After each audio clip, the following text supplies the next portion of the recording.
সবকিছু আমাদের কাছে আসে, প্রাণপণ চেষ্টা করে। ভাই আমাদের তো পালাবার পথ নাই, আমরা যেদিকে যাই ঝুলাবে, এটা হচ্ছে রিয়েলিটি ভাই। তিনি বেশ দুঃখ ভারাক্রান্ত হৃদয় বলেছেন যে তাদের সরলতার সুযোগ নিয়ে, তাদের বিশ্বাস ভালোবাসা এবং আস্থার সুযোগ নিয়ে অনেক উপদেষ্টা তাদের সঙ্গে প্রতারণা করেছেন, ফ্রড। ডক্টর ইউনূস সরকারের একাংশের সাথে এনসিপির বড় ধরনের দ্বন্দ্ব চলছে। সংবাদ মাধ্যমে গিয়ে উপদেষ্টাদের চুরি বেশি, রাজনৈতিক নেতাদের চুরি বেশি, আমরা প্রতারিত হয়েছি, এমন একটা সরল ভাব নিতে চাইলে আপনি এমন জায়গাতে আমার নিয়ে আইলেন। এই ছেলে আমার 3 জেনারেশনের ছোট ছেলে মানুষ, তার সাথে আমি মুক্তিযুদ্ধ আদর্শ। সংবাদ মাধ্যমে গিয়ে উপদেষ্টাদের চুরি বেশি, রাজনৈতিক নেতাদের চুরি বেশি, আমরা প্রতারিত হয়েছি। আচ্ছা মতি ভাই, আপনি নিজে ইচ্ছে জানেন আপনি কেমন করে টাকা পয়সা জোগাড় টাকা করিয়া রয়ের কাছ থেকে একটা বান নিয়ে এসে পত্রিকা চালাইতেছে। কোন রকম কোন অঘটন ঘটে নাই ভাই, কোথাও দেখাইতে পারবেন? যদি ঘটতো তাইলে তো ভাই আওয়ামী লীগের ওরা একটা ইস্যু পেয়ে যেত না, শেখ হাসিনা একটা ইস্যু পেয়ে যেত না। আসসালামু আলাইকুম প্রিয় দর্শক শ্রোতা, আশা করি সবাই ভালো আছেন। নতুন একটি ভিডিওতে সবাইকে স্বাগতম। সাবেক উপদেষ্টা নাহিদ ইসলাম এবং এনসিপির অনেক নেতাই তাদের উপদেষ্টাদেরকে নিয়ে অভিযোগ করেছে তারা নাকি তাদের বিশ্বাস ভেঙেছে, এবং বাংলাদেশের রাজনৈতিক প্রেক্ষাপট নিয়ে আপনারা আজকের এই ভিডিওটিতে বেশ কিছু ভিডিওর অংশ বিশেষ দেখেছেন। মূলত আজকের এই ভিডিওটিতে সেই সকল ভিডিওর বিস্তারিত আলোচনা দেখতে পারবেন। ভিডিওর শুরুতেই যে সকল ভিডিও দেখেছেন তা থেকে ইতিমধ্যেই আন্দাজ করতে পেরেছেন আজকের এই ভিডিওটি কতটুকু গুরুত্বপূর্ণ হতে চলেছে। অতএব চলুন না টেনে একটি লাইক দিয়ে সম্পূর্ণ ভিডিওটি দেখে আসি। ডক্টর ইউনূস সরকারের একাংশের সাথে এনসিপির বড় ধরনের দ্বন্দ্ব চলছে। এনসিপি একসময় কিংস পার্টি ছিল, সেমি কিংস পার্টি আমি যেটা বলতাম। সরকার উপদেষ্টাদের একটা বড় অংশ এনসিপিকে ধারণ করতে, প্যাট্রোনাইজ করতে, কিন্তু মাঝখানে কিংস পার্টির খাতা থেকে এনসিপির নাম কাটা পড়েছে এবং কিংস পার্টি হয়ে উঠেছিল বিএনপি। উপদেষ্টা বিএনপি পন্থী হয়ে উঠেছিল এবং এখনো সরকারের উপদেষ্টাদের একটা বড় অংশ এখন বিএনপি করে, বিএনপি ক্ষমতা এনে দিতে চায় এবং বিএনপির হাত ধরে তারা সেফ এক্সিট চায়। তাহলে বিএনপি কিংস পার্টি, যে যুক্তিতে যে সংজ্ঞায় এনসিপিকে কিংস পার্টি বলতেন, ওই যুক্তিতে ওই সংজ্ঞায় বিএনপি কিংস পার্টি এখন হোয়াটএভার, এটা আলোচনা মূল বিষয় নয়। এখানে ডক্টর ইউনূস সরকারের উপদেষ্টাদের একটা বড় অংশের সাথে এনসিপির বিরাট ফাটাফাটি চলছে। এখন পর্দার অন্তরালে আলাপ আলোচনার মাধ্যমে এটা সমাধান সম্ভব হয়নি, যার ফলে এনসিপি হুমকি দিয়েছে এবং ক্রমাগত হুমকি দিয়ে যাচ্ছে ওই উপদেষ্টাদের। নাহিদ ইসলাম একবার হুমকি দিয়েছেন যে কিছু উপদেষ্টাকে বিশ্বাস করে ভুল করেছি, তারা বেঈমানি করছে, তারা একটা বিশেষ দলকে ক্ষমতায় বসিয়ে দিয়ে তারা সেফ এক্সিট নিতে যাচ্ছে, বিদেশে টাকা পয়সা জমিয়েছে, তারা সেফ এক্সিট নেবে। এখন এই তথ্যটা বলাই একটা হুমকি। এরপরে আরো হুমকি দিয়েছেন, আমরা কিন্তু সবার নাম পরিচয় প্রকাশ করে দেব। এখন এই হুমকি তো ওই উপদেষ্টারা হয়তো বা নাহিদ ইসলামদের সাথে সমঝোতা করতে আসেননি। এই হুমকির একটা উদ্দেশ্য ছিল নাহিদের সাথে যেন সমঝোতা করতে আসে। দেখেন, কোনো উপদেষ্টা যদি অঢেল টাকা পয়সা জমিয়ে থাকে, সেফ এক্সিট নিয়ে বিদেশে যাবেন, জুলাইয়ের সাথে বেঈমানি করে থাকে, তাহলে নাহিদ ইসলামদের কর্তব্য কি? নাহিদ ইসলামদের কর্তব্য হচ্ছে সে উপদেষ্টার বিরুদ্ধে সরাসরি সংবাদ সম্মেলনে স্পষ্ট করে দেয়া, সবকিছু ফাঁস করে দেয়া। আরো কর্তব্য হচ্ছে দুদকে অভিযোগ করা এবং ওই উপদেষ্টাদের যেন বা ওই বেঈমানদের যেন উপযুক্ত শাস্তি হয় সেটা নিশ্চিত করা। কিন্তু আপনি বলছেন যে কিছু উপদেষ্টা বেঈমানি করছে, আর যে কথা বলেছেন তার অর্থ হচ্ছে তারা দুর্নীতি করে অঢেল টাকা পয়সা কামিয়েছে, এখন সেফ এক্সিট নিতে চায়। তা আপনি দুর্নীতি জেনে একজন সচেতন নাগরিক হিসেবে দুর্নীতির বিরুদ্ধে যা করণীয় আপনি কিছুই করলেন, আপনি দুর্নীতিকে প্রশ্রয় দিলেন। হ্যাঁ, আপনি যদি এরকম করেন যে না ঠিক আছে, পাবলিকটি বলবো না, যারা দুর্নীতি করে এখন বেঈমানি করে সেফ এক্সিট নিতে যাচ্ছে, দুদকের ঠিকই অভিযোগ দিয়েছি, তারা দেখছে, এটা গোপন থাকে, ওখানে তদন্ত চলছে। তাহলে একটা কথা ছিল, আপনি তো এগুলো করেন নাই, তো দুর্নীতি দেখে না দেখার ভান ধরছেন কেন? আপনি উপদেষ্টা ছিলেন, আপনি নিজে দেখে এসেছেন কারা কত টাকা মারে, আপনি বলেন নাই কেন, বলছেন না কেন? এটা আপনি দুর্নীতির পক্ষের শক্তি, দুর্নীতির বিরুদ্ধে স্ট্রং কোনো ব্যবস্থা না হোক সেটি আপনি চাচ্ছেন। নাহিদ ইসলামদের ধান্দাবাজি এখানে এইটা। এই জন্যই বলেছি যে নাহিদ ইসলামরা আসলে এই বেঈমান, গাদ্দার কিংবা দুর্নীতিবাজ উপদেষ্টারা আইনের বেড়াজালে আটকা পড়বে এটা চান না। তাহলে ওই কথা কেন বলেছেন? কিছু উপদেষ্টা বেঈমানি করেছে, সে ব্যক্তি নিতে চায়, ওটা বলেছেন যাতে ওই উপদেষ্টারা এনসিপির সাথে সমঝোতা করতে আসে, আর এনসিপির সাথে সমঝোতা করলে তখন তাদের 7 ফুট মাপ। এই সমস্যাটা হচ্ছে এই জায়গায়। এরপরে এখানেই সীমাবদ্ধ নয়, সার্জিস আলম আবার হুমকি দিয়েছেন কিছু উপদেষ্টার মৃত্যু ছাড়া কোনো সেফ এক্সিট নাই। সার্জিস আলম এই কথা কেন বলেছে? মানে হুমকি দিয়েছেন যে আপনি যতই সেফ এক্সিট নিতে চান পারবেন না, উপদেষ্টাগিরি শেষ হলে আপনাকে জেলে যেতে হবে। এই হুমকি মানে মারাত্মক বেঈমানি করেছে এনসিপির সাথে। কে সেই উপদেষ্টা, কারা, আমি আসছি সেদিকে, আমি জানি। তো দর্শক এখানে দেখেন, এত বড় হুমকি যে মৃত্যু ছাড়া কোনো সেফ এক্সিট নাই, মানে তাদেরকে পালাতে দেওয়া হবে না। এটা কারণ হচ্ছে যে ওই উপদেষ্টারা এনসিপিকে প্যাট্রোনাইজ করার কথা বলেছিলেন বা প্রথম দিকে করেছিলেন, কিন্তু এক পর্যায়ে বেইমানি করেছেন যে এনসিপি বলতে কিছু নাই, ক্ষমতা আসবে বিএনপি, বিএনপিকে ক্ষমতা এনে দিতে হবে, যা আছে বিএনপিকে দাও, কিংস পার্টির সুযোগ সুবিধা সব বিএনপিকে দাও। এই আচরণ করছে কিছু উপদেষ্টা, তাদেরকেই উদ্দেশ্য করে সার্জিস বলছেন যে মৃত্যু ছাড়া তাদের কোনো সেফ এক্সিট নেই। এখন এতবার হুমকি দিলেন, তাহলে এই সার্জিস নাহিদদের করণীয় যে তারা কারা এখনই এটা ফাঁস করে দেয়, কেন এখনই ফাঁস করে দিচ্ছে? সমঝোতা করার উদ্দেশ্যে আগেভাগে হুমকি দিচ্ছেন। হুমকি থ্রেট কি জন্য দেওয়া হয়? যাতে ওইখানে সে নিবৃত্ত হয় আর ব্যবস্থা নেওয়া হয় যাতে সে শাস্তি পায়। সেখানে থ্রেট দিচ্ছে যাতে ওই উপদেষ্টা এনসিপির সাথে সমঝোতা করে না, এটা অনৈতিক, এটা এনসিপিরও অনৈতিক কাজ হয়। আপনারা যদি সৎ হন আপনার সবকিছু ফাঁস করে দিন। তবে আমি মনে করি এনসিপির সাথে সমঝোতা হবে না, হয়তো বা কিছুদিন পর এনসিপি সবকিছু ফাঁস করে দিবে এবং তখন তোলপাড় সৃষ্টি হবে হয়তো বা এটা।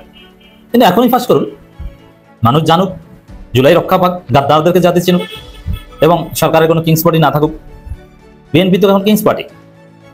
এই সরকার অনেক উপদেষ্টা বিএনপির সাথে চুক্তি করেছেন, সমঝোতা করেছেন, বিএনপিকে ক্ষমতা এনে দিয়েছে এই এক্সিটের, ওইটাই বলেছেন, এটাই সার্জিস কিংবা নাহিদরা বলছেন।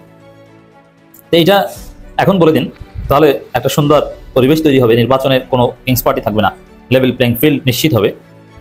তো দর্শক, এই জায়গায় এনসিপি অপরাজনীতি করছে, জানা এলেম গোপন করছে, জেনে শুনে অপরাধীদের তালিকা প্রকাশ করছে না। এখন কি ঘটেছে আসলে হচ্ছে, আসিফ নজরুল, সালেউদ্দিন আহমেদ সহ কয়েকজন উপদেষ্টা তারা বেইমানি করছেন। তারা এনসিপিকে কোনো সুযোগ সুবিধাই দিচ্ছে না। বিশেষ করে আসিফ নজরুলের উপর ক্ষোভটা বেশি। সবচেয়ে বেশি বিশ্বাস করেছিল এনসিপি আসিফ নজরুলকে। আসিফ নজরুল ছাত্রদের প্রতিনিধিত্ব করতেন, ছাত্রদের পছন্দ করতেন, ছাত্রদের দল, এমনকি প্রফেসর ইউনুস নিজেও তিনি ছাত্রদের দলের সফলতা চাই। একদম ইউনুসের দল ছিল এনসিপি প্রথম দিকে, যেটা সত্য কথা, আমরা জানতাম। এবং আমাকে একজনে জিজ্ঞেস করতে এসেছে, একজন বড় নেতা, আমি নাম বলবো না, তিনি এনসিপির এখন বড় পোস্ট পেয়েছেন, তিনি শিবিরের বড় নেতা আছেন, জিজ্ঞেস করছে ভাই কেমন হবে এনসিপিতে যোগ দিলে? আমি বলি যে ভালো হবে, কারণ এনসিপি হচ্ছে ইউনুসের দল এবং আসলে ইউনুসের দল ছিল। কিন্তু ইউনুস এখন আর এনসিপিকে দেখভাল করে না। হ্যাঁ, ইউনুসের এটা ঠিক আছে যে ইউনুস এখন এনসিপি, বিএনপি, জামাত সবাইকে সমান চোখে দেখার একটা চেষ্টা করছে। মাঝখানে আবার বিএনপি করে উঠেছিল। মূল ক্ষোভটা হচ্ছে আসিফ নজরুলের বিরুদ্ধে, কারণ আসিফ নজরুল নিয়োগ টিয়োগ সব জায়গায় বিএনপির লোকজন দিচ্ছেন। আগামী নির্বাচনে এখন বিএনপি ক্ষমতা এনে দেওয়ার জন্য ন্যারেটিভও নির্মাণ করছে। জামাত শিবিরের বিরোধিতাও করছে, যেমন ওই আবরার ফাহাদ ইস্যুতে একটা পোস্ট দিয়ে দিচ্ছে, ওই সবাই যেরকম শিবিরের সমালোচনা করেছে, পরোক্ষ সমালোচনা। আবার ডাকসু নির্বাচন আগে ছাত্রদলের পক্ষে প্রচারণা চালিয়েছে আসিফ নজরুল, বাংলাদেশের পতাকা আপড় দিয়েছে যে ছাত্রদল বাংলাদেশপন্থী, শিবির পাকিস্তানপন্থী। আসসালামু আলাইকুম রহমতুল্লাহি ওবরকাতুহু। সম্মানিত দর্শক, এনসিপির বর্তমান সভাপতি এবং সাবেক এই যে তত্ত্বাবধায়ক সরকার বা অন্তর্বর্তীকালীন সরকার, এই সরকারের সাবেক তথ্যমন্ত্রী জনাব নাহিদ, তো তার একটি বক্তব্য সাম্প্রতিক সময়ে বেশ ভাইরাল হয়ে পড়েছে। তিনি বেশ দুঃখ ভারাক্রান্ত হৃদয় বলেছেন যে তাদের সরলতার সুযোগ নিয়ে, তাদের বিশ্বাস, ভালোবাসা এবং আস্থার সুযোগ নিয়ে অনেক উপদেষ্টা তাদের সঙ্গে প্রতারণা করেছেন, ফ্রডুলেন্ট অ্যাক্টিভিটিস। এই প্রতারণার ফলে দল হিসেবে তারা ক্ষতিগ্রস্ত হয়েছেন, ব্যক্তি হিসেবে তারা ক্ষতিগ্রস্ত হয়েছেন এবং একই সঙ্গে যারা প্রতারণা করেছে সে সকল প্রতারক যে উপদেষ্টা, তারা প্রায় সবাই দুর্নীতিতে একেবারে আকণ্ঠ নিমজ্জিত হয়ে পড়েছেন। জনাব নাহিদ তিনি হুঁশিয়ার উচ্চারণ করে বলেছেন যে সময় হলে তিনি তাদের মুখোশ উন্মোচন করবেন এবং তাদের নাম বলে দেবেন এবং তথ্য সহকারে যেন কোনো স্কোপ না থাকে কিভাবে তাদের সঙ্গে প্রতারণা করা হয়েছে এবং কিভাবে তারা দুর্নীতি করছে, এবং এটা এই সময় রীতিমতো ভাইরাল। এরকম একটা পরিবেশ পরিস্থিতি তৈরি হবে। এদেশে যারা বোদ্ধা রাজনীতিবিদ রয়েছেন, রাজনৈতিক বিশ্লেষক রয়েছেন, তারা সবাই বলতেন। একটা সময় একজন সমন্বয়ক হান্নান মাসুদ, যিনি এই সময়টাতে নানা কারণে বিতর্কিত, তিনি একটি টেলিভিশন টক শোতে কেঁদে দিয়েছিলেন। তার সেই কান্না আমাকে ভীষণভাবে স্পর্শ করেছিল। তিনি বলেছিলেন যে যদি আমরা কোনো কারণে পরাজিত হই তাহলে ফাঁসির দড়ি আমাদের জন্য অপেক্ষা করছে। এই কথা বলতে গিয়ে তিনি কেঁদে দিচ্ছিলেন। এই গত 1 বছরে সার্জিস কিংবা হাসনাত আব্দুল্লাহ তারা যে সাহস দেখিয়েছেন, শক্তি দেখিয়েছেন, উদ্যমতা দেখিয়েছেন, এটা ব্যক্তিগতভাবে আমাকে মুগ্ধ করেছে। তাদের প্রায় সব কিছুই আমাকে মুগ্ধ করেছে এবং আমি অনেক দিন ধরে এরকম মেধাবী, অর্থাৎ হাসনাতের মতো এরকম সাহসী এবং মেধাবী যুবক আমি কখনো দেখিনি। হাসনাতের সঙ্গে আমার কখনো দেখা হয়নি, কিন্তু আমার এই দীর্ঘ জীবন মানে কম নয়, কিন্তু বাংলাদেশের প্রেক্ষাপটে আমার যে বয়স, আমি যা কিছু দেখেছি, এটা একেবারে ফেলে দেওয়ার মতো না। এই সমাজটাকে আমি রাজনৈতিকভাবে সাংবাদিক হিসেবে প্রায় 42 বছর ধরে আমি দেখছি, 42 ইয়ার্স। আমার এই 42 বছরের ইতিহাসে হাসনাতের মতো এরকম সাহসী, প্রজ্ঞাবান, নেতৃত্বের যোগ্যতা সম্পন্ন লোক আমি দেখিনি। সার্জিস খুব চৌকস কথা বলেন, কিন্তু হাসনাতের সঙ্গে তার ডিফারেন্ট, দুজনের ক্যারেক্টারিস্টিক্স আলাদা। তো এই যে নাহিদ, সার্জিস, হাসনাত, আক্তার, মানে হান্নান মাসুদ, তারপরে আসিফ মাহমুদ, সজীব ভুইয়া, যদিও তিনি এখনো মানে অসম্ভব বিতর্কিত, এই যে স্বর্ণ পুত্রগুলো আমাদের দেশের, কেন তারা কাঁদবেন? কেন তাদের মধ্যে এত হতাশা? কারা তাদের সঙ্গে প্রতারণা করলো? কারা তাদেরকে ঠকালো? কারা তাদের জীবনকে তছনছ করে দিল? কারা তাদেরকে হুইপিং করতে পারলো না, সময় মতো বুদ্ধি দিতে পারলো না? এই বিষয়গুলো আমাদেরকে সেটেল করতে হবে, এবং আমরা যারা এই সরকারের বাইরে আছি আমাদের এটা বলতেই হবে। বলতে হবে এই কারণে যে যারা প্রতারক, যারা দুর্নীতিবাজ, তারা বেশিরভাগ ক্ষেত্রেই নিজেদের সেফ এক্সিট রাখে। নাহিদ যেটা বলছিলেন যে উপদেষ্টাদের অনেকে সেফ এক্সিট মানে নিরাপদে পালিয়ে যাওয়ার জন্য রাস্তা খুঁজছেন বা তৈরি করে ফেলেছেন। সাংবাদিক মাসুদ কামাল বলেছেন যে এই সকল উপদেষ্টারা যখন ক্ষমতা ছাড়বেন তার আগেই এদের পাসপোর্ট সেইজ করতে হবে, বাতিল করতে হবে, অথবা এদের পাসপোর্ট জমা রাখতে হবে। বোঝার চেষ্টা করুন পরিস্থিতি কোথায় চলে গেছে। যে নাহিদের কথায়, যে হাসনাতের কথায়, যে সার্জিসের কথায় সারা বাংলাদেশ কাঁপত। এখন তারা এই বাংলাদেশে বলতে গেলে সবচেয়ে অসহায় হয়ে পড়েছেন, যেটাকে বলি আমরা মজলুম। তাদেরকে অনেকেই ব্যবহার করার চেষ্টা করেছেন। তারা সরল বিশ্বাস নিয়ে অনেকের কাছে যাওয়ার চেষ্টা করেছেন, অনেকের কাছে গেছেন, কিন্তু তাদের প্রতি রেহেম করা হয়নি।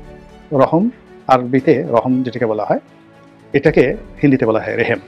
তাদের প্রতি রেহেম করা হয়নি, বরং অনেক বড় বড় মানুষ তাদের অফিসে গেছে, তাদেরকে তারা ফোন করিয়েছে, তাদের দ্বারা স্বার্থসিদ্ধি করেছে।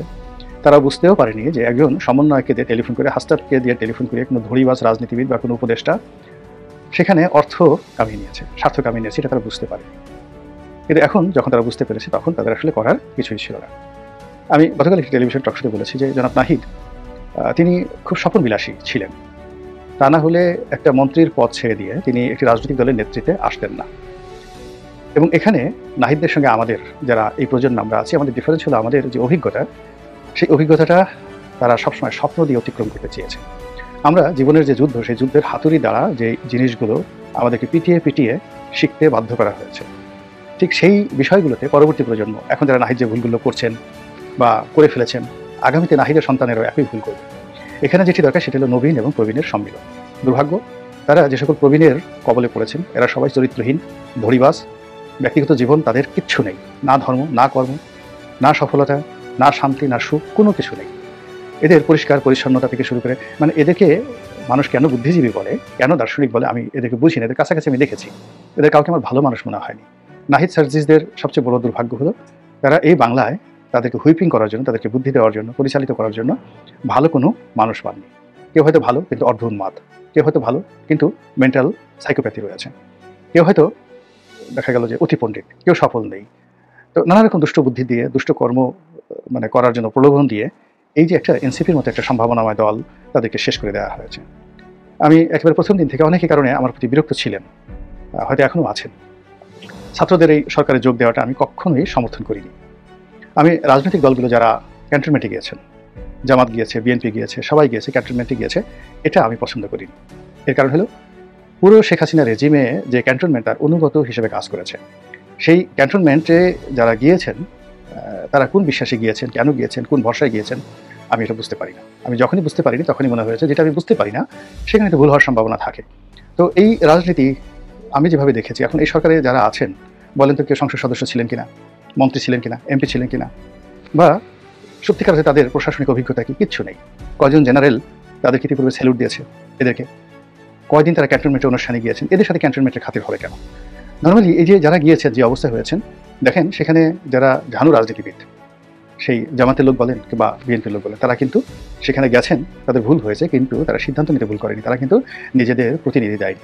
সেখানে সেই এনসিপিকে ব্যবহার করে, ছাত্রদেরকে ব্যবহার করে, কোথা থেকে কাদেরকে এনে কীভাবে যে এরকম একটা ক্যাবিনেট গঠন করা হলো, এইভাবে তাদেরকে শপথ নেওয়া হলো, কোথা থেকে ইনু সাহেবকে আনা হলো, ইনু সাহেব আবার এক গাদা সে তার ব্যক্তিগত সহকারী নিয়ে আসলেন, এক গাদা উপদেষ্টা নিয়ে আসলেন, কোথা থেকে তাসনিম যারা আসলো, তাসলিম যারার সাথে নাহিদের কি সম্পর্ক, আক্তারের কি সম্পর্ক, হঠাৎ করে এসে এই এনসিপির উপর এই তাসলিম যারাকে চাপিয়ে দেওয়া হলো।